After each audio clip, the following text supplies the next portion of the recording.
appris ce matin qu'un Français avait été tué alors qu'il faisait du jet ski au large des côtes algériennes. Un deuxième Français a été arrêté et incarcéré par les autorités algériennes. Patrick Sauce, que sait-on de ce qui s'est passé ?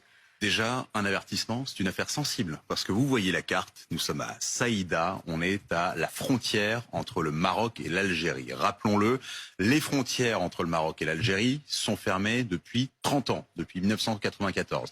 L'Algérie et le Maroc ne se parlent plus depuis août 2021.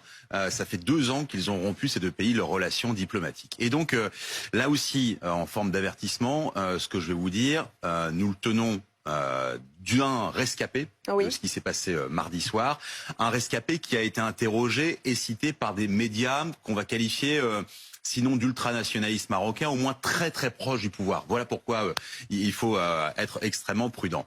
Ce qu'il s'est passé, selon ce témoin, c'est que mardi soir, au large de cette station balnéaire qui est très connue par les Marocains à Saïda, c'est une longue plage qui est toute proche de la frontière. Mardi soir, 4 jeunes hommes partent faire du jet ski, chacun sur leur jet ski. La nuit est en train de tomber, ils se perdent, ils tombent en panne d'essence et ils ne voient pas, on est en mer, que, ils sont passés de l'autre côté de la frontière.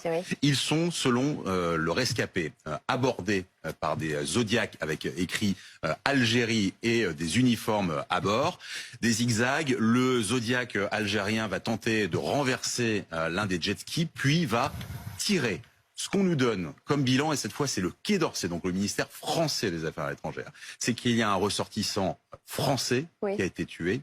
Un autre est aujourd'hui aux mains des autorités algériennes. Vous avez le rescapé qui est franco-marocain, qui a pu revenir du côté de la marine marocaine, et vous avez un ressortissant marocain qui, lui, a été tué. Ce que dit le Quai d'Orsay, c'est que le centre de crise du ministère des Affaires étrangères est en lien avec les familles. Les ambassades de France à Rabat, donc au Maroc, mais aussi à Alger en Algérie, sont en lien avec les familles. Et le parquet de Paris, qui est compétent, vous savez, qui a une compétence universelle, par exemple, lorsqu'un Français meurt dans un attentat à l'étranger, le parquet de Paris est saisi. Il a été avisé, selon le Quai d'Orsay. Là aussi, c'est extrêmement sensible parce qu'encore une fois, il y a des conséquences diplomatiques entre les deux pays. Merci Patrick.